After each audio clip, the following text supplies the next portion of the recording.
In this video, we'll go over the hip hinge pattern. The hip hinge is a movement to learn how to load through our hips and not through our low back.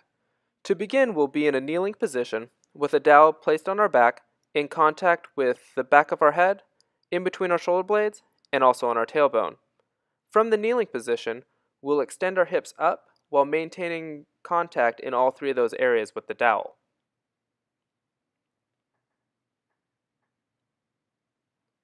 Next, we'll remove the dowel and we'll place our hands on our stomach and then also on our low back.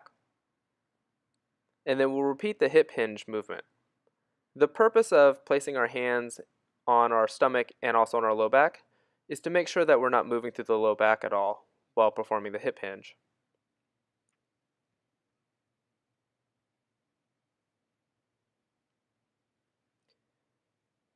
Next, we'll practice the hip hinge with minimal feedback. So we'll just cross our arms across our chest and then again repeat the hip hinge pattern. If you need to in the beginning, you can use a mirror to make sure that you're not using your low back at all. Finally, we'll add some resistance to the hip hinge. So we'll use an exercise band anchored behind you and we'll repeat the hip hinge pattern. Be sure that you're extending your hips all the way at the top position while maintaining a neutral spine.